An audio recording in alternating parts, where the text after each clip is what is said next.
বাংলাদেশ জামায়াত ইসলামের কেন্দ্রীয় কর্মসূচি অনুযায়ী রাজবাড়ী জেলা জামায়াত ইসলামের আয়োজনে মানববন্ধনে নেতারা দাবি জানিয়ে বলেন, পিআর পদ্ধতি নির্বাচন এবং জুলাই জাতীয় সনদ বাস্তবায়ন আদেশের মাধ্যমে গণভোট প্রদান সহ ৫ দফা দাবি আদায়ের লক্ষ্যে ১৫ অক্টোবর বিকেল ৪টায় রাজবাড়ী প্রেস ক্লাবের সামনে মানববন্ধন অনুষ্ঠিত হয়েছে। বিস্তারিত দেখুন বাবলু শেখের প্রতিবেদনে। রাজবাড়ী পৌরসভা থেকে রেলগেট পর্যন্ত কয়েক হাজার নেতাকর্মী এই মানববন্ধনে অংশগ্রহণ করেন। এতে বক্তারা বলেন, ছাত্র জনতা মনে আকাঙ্ক্ষা নিয়ে স্বৈরাচার সরকারকে হটিয়েছিল। ছাত্র জনতার কারণে আকাঙ্ক্ষা বাস্তবায়ন সহ সকল গণহত্যাকারীকে আইনের আওতায় এনে বিচারের মাধ্যমে ফাঁসির দাবি জানিয়ে বক্তারা উপদেষ্টা মণ্ডলীদের দৃষ্টি আকর্ষণ করে বলেন, প্রশাসনের মধ্যে ঘাপটি মেরে থাকা দোসরদের চিহ্নিত করার দাবিও জানান।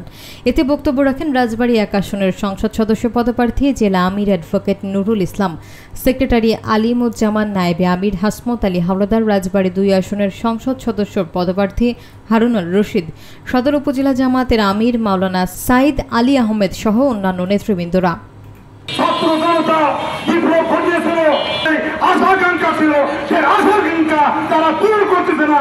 বাংলাদেশের বিভিন্ন প্রশাসনে যে ঘাপটি মারা এই ফ্যাসিস্ট সরকারের যারা এখনো ক্ষমতার বসে আজকে বিভিন্ন পথে যে ষড়যন্ত্র করতেছে, আমি বলতে চাই যারা উপদেষ্টা আছেন বিলম্বিত না করে আমাদের এই ৫ দফা দাবি মেনে নেন। পিআর পদ্ধতির মাধ্যমে নির্বাচন করে এদেশের সর্বশ্রেণীর মানুষের প্রতিনিধিত্ব নিশ্চিত করি।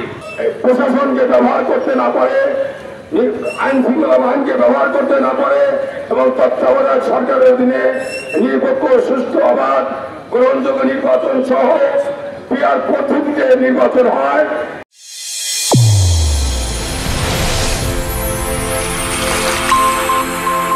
চ্যানেল A1 হৃদয়ের স্পন্দন।